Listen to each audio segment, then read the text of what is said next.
What's up, y'all? It's your boy Kuya P and my pal Heather.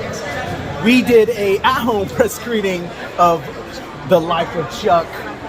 So we have to give you our initial thoughts since y'all give us love on our shorts. What did you think of Life of Chuck, Heather? So very quickly, I almost messaged my producer and I was just like, what the fuck did you make me watch? And then it happened that he did that to me after I watched it. Yeah. So, but it was a good what the fuck. So there's that. You know, it was good. It was a good what the fuck. What was I watching? Yeah, I was like, what when I started watching, I was like, what did I do to her? I started to understand why she messaged me. We're going to have a full review. We're definitely going to need to talk about this. But Life of Chuck, it just reminds you to just live in every moment and appreciate who you have around you. We're going to talk about it. Look for the full review on the NRW. Heather Hurt, your boy Kuya P, Nerds Rule the World.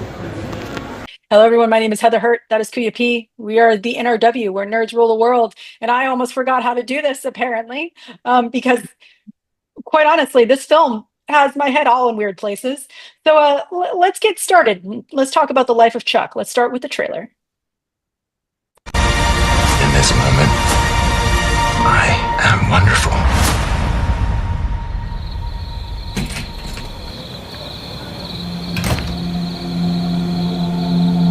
When you look up at the night sky, it can tell you stuff about your future.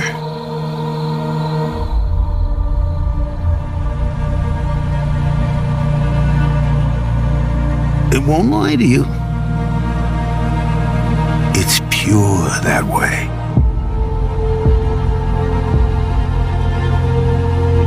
You might see a lot more than you wanted. But if you have heart, you have hope. And you have heart in you.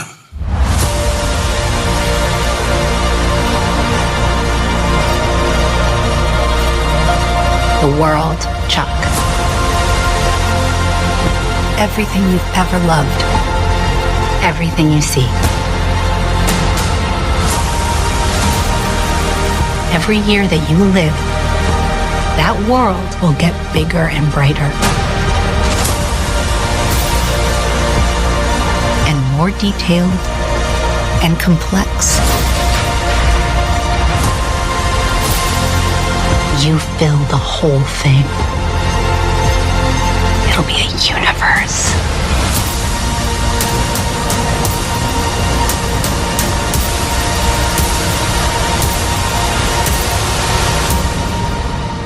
Isn't that wonderful?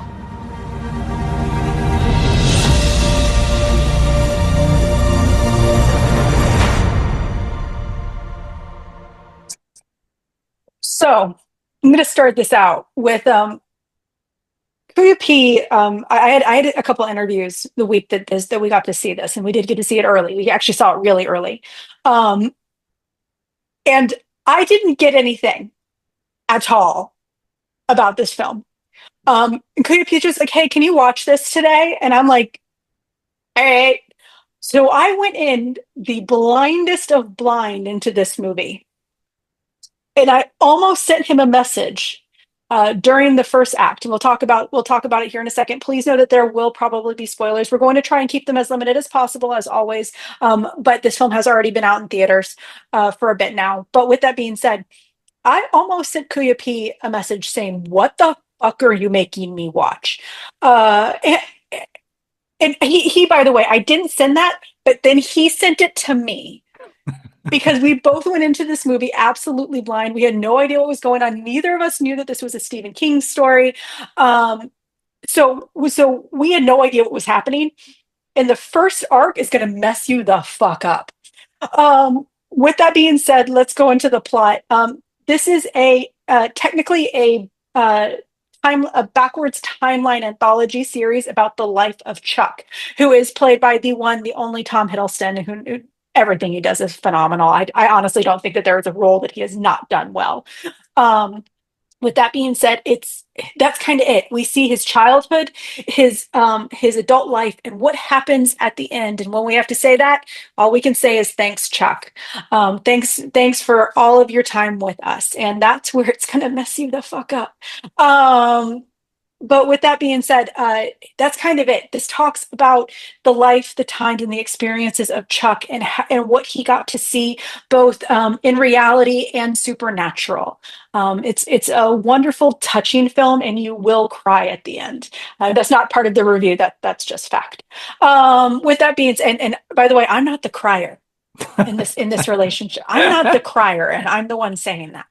The film was directed and written by Mike Flanagan, and of course it was based off the short story by Stephen King, who, as we know, with everything that he does, he was a part of the production for this. The cast was all of the people who played Chuck: Tom Hiddleston, Jacob Tremblay, Benjamin Pajic, and Cody Flanagan. All of them played Charles Chuck Krantz.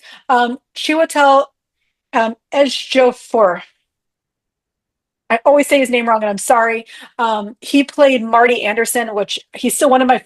I'm so bad at saying his name, but I love him, like everything from Firefly to all the way to now. Like everything he's done, I love him. He played Marty Anderson.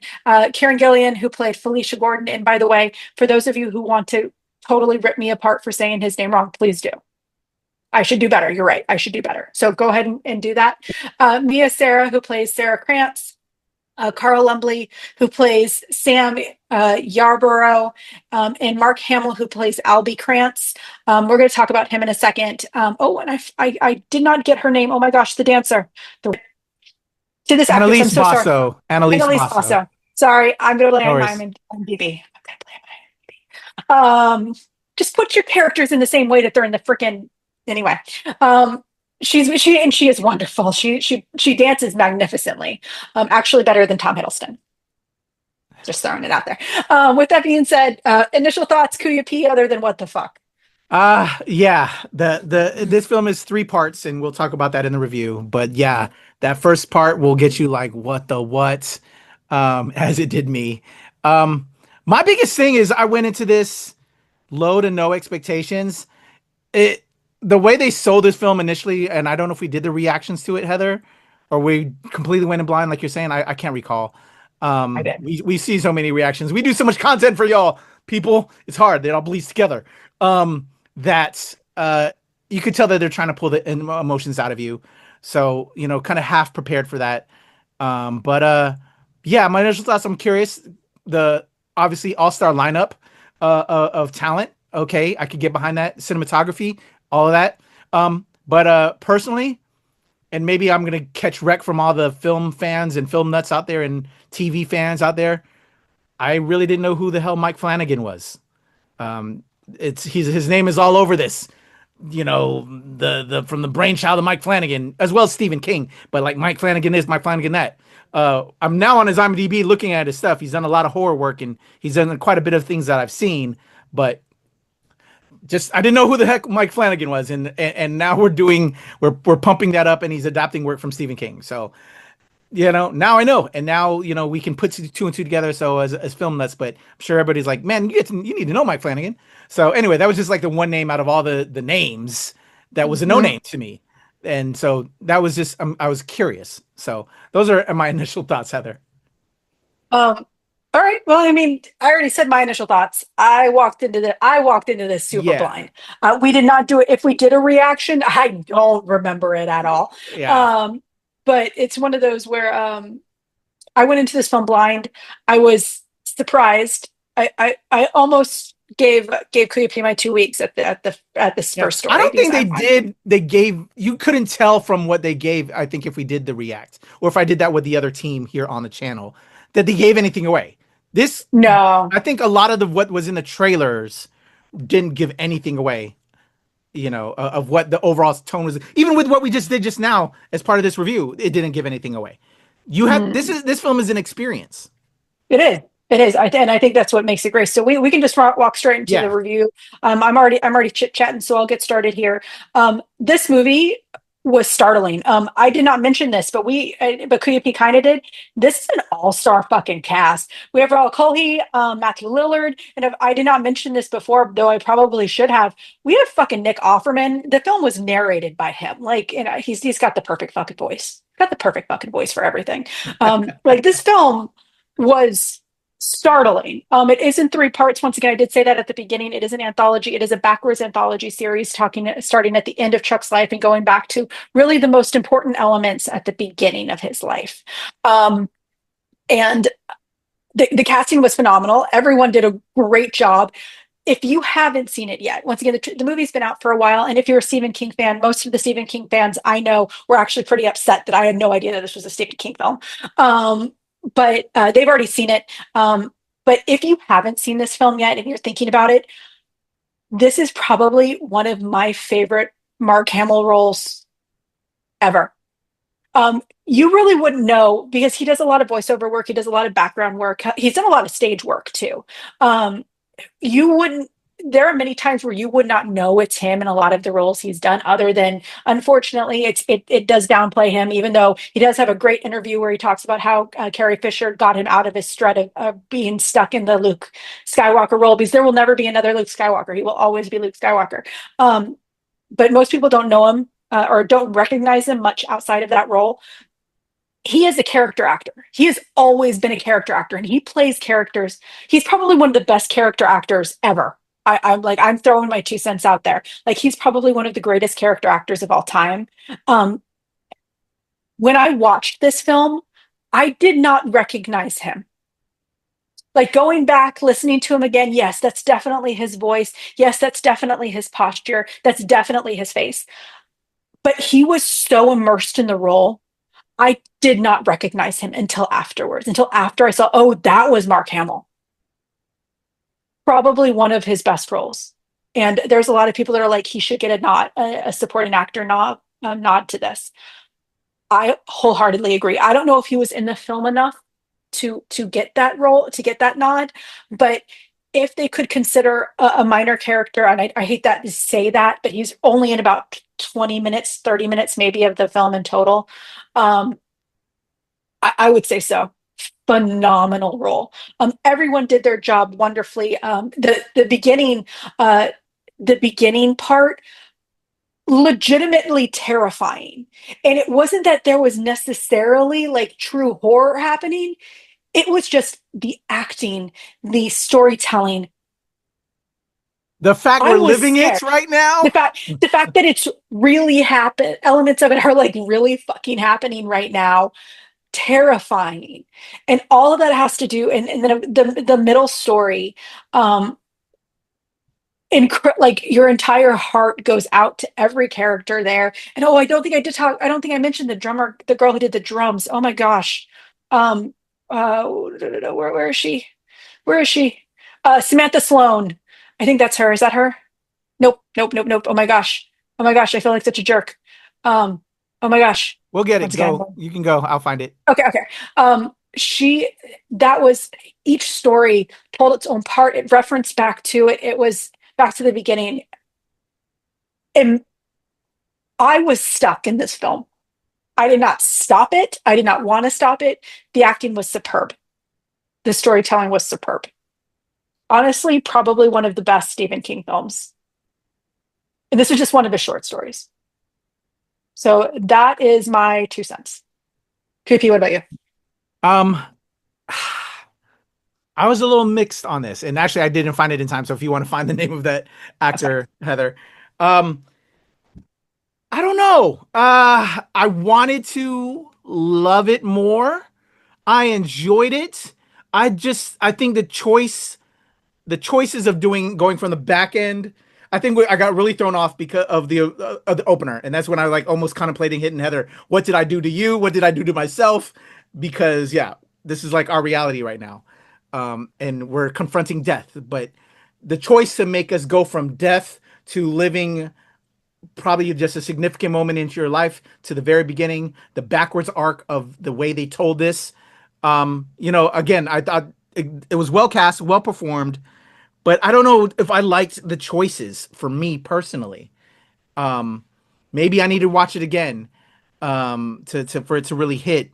But I just overall for my first viewing of it, um, I didn't love it. I didn't it didn't sit with me the whole time. I'm like, you know, it wants you to know who this Chuck character is. Everybody, even the people in the film, don't know who this Chuck person is. And then we just go from that into, okay, hi, I'm Tom Hiddleston, I'm Chuck. Watch me live this day, and I'm just gonna dance with people I don't even know. And it's just a weird set of circumstances. It just was a weird setup of anthology piece to short story piece to short story piece to this third set piece that I don't know if it flowed for me like it should have. Um, and the moments that are supposed to rock me as an empath and have me feel a certain feel in certain sections, it was too much of a roller coaster ride, I guess. Like, because I was mad at the beginning, upset. It reminded me of the realities of the world. I wanted to escape, but then it just ends weird off of that to then bring me to this new point where, okay, now I'm happy, I'm enjoying life, I'm living in the moment, which is also, I think, an underlying tone of this film is to just live in the moment, live your best life in every moment.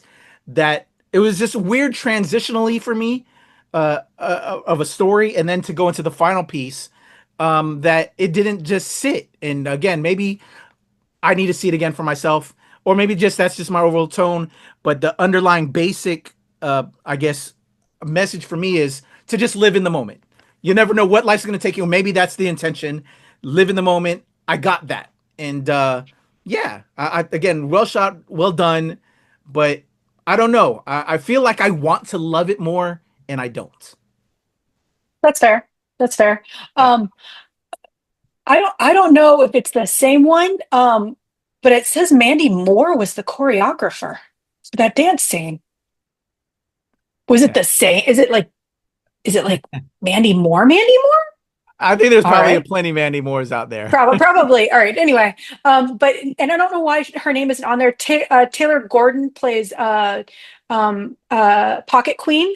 That is the young lady who just killed it on the drums. Okay. Um, but I don't know why she's not on IMDb. But she Well, deserves the they spot. have her listed as the Pocket Queen, and That that's what might I be. was Oh, thinking I that didn't see that. was. So maybe that's just what she goes by. Okay. All Shout right. out to the Pocket Queen. Yeah, it's a great scene. Second one. But I can also see it to your point. The movie's kind of long, and if you're sitting there expecting something that it doesn't. I will say that the first story is far better than the other two. And if you want it to follow up, I can see why it drips. I can see why it drops.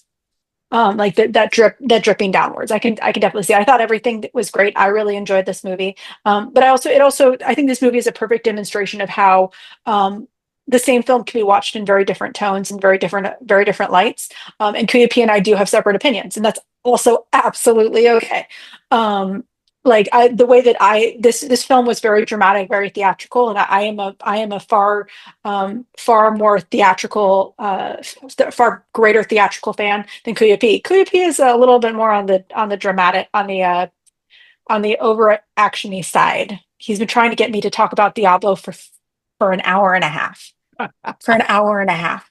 I want to talk about this film just to explain the difference. But anyway, it's final thoughts, Kuya P, real quick.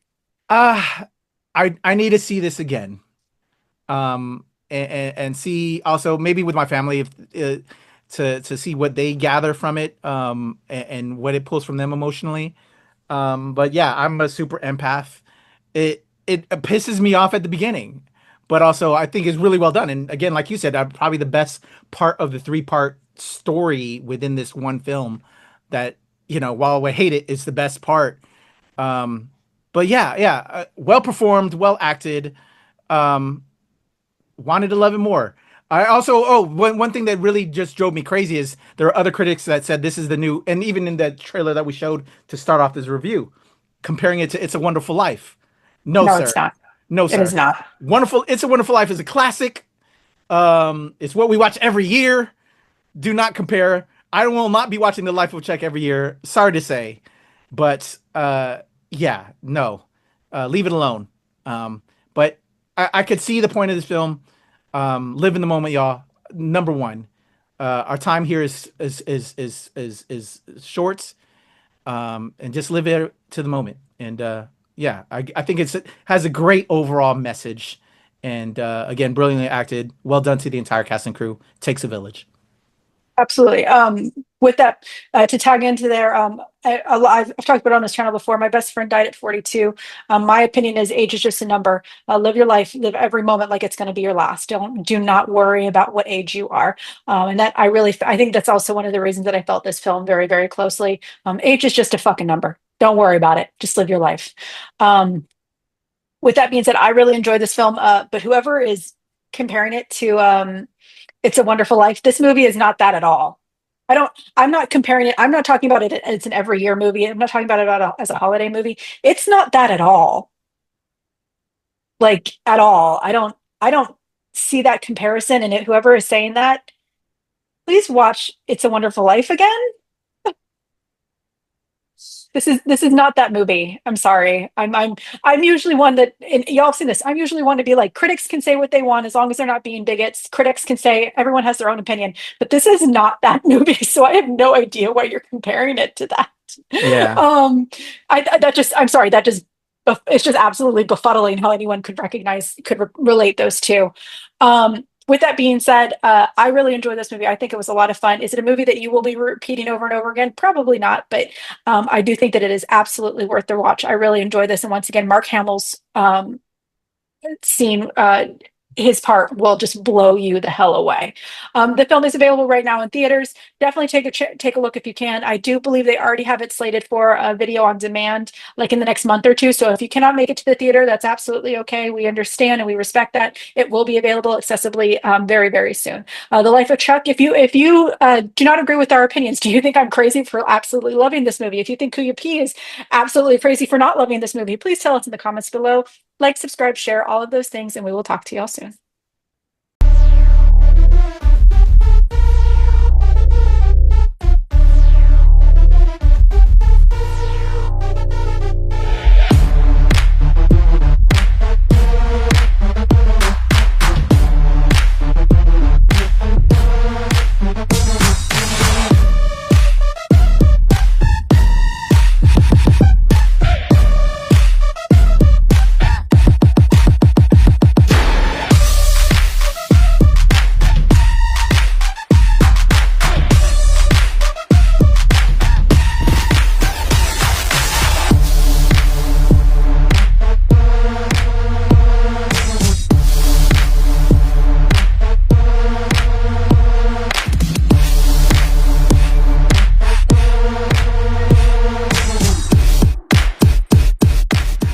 Nerds rule the world.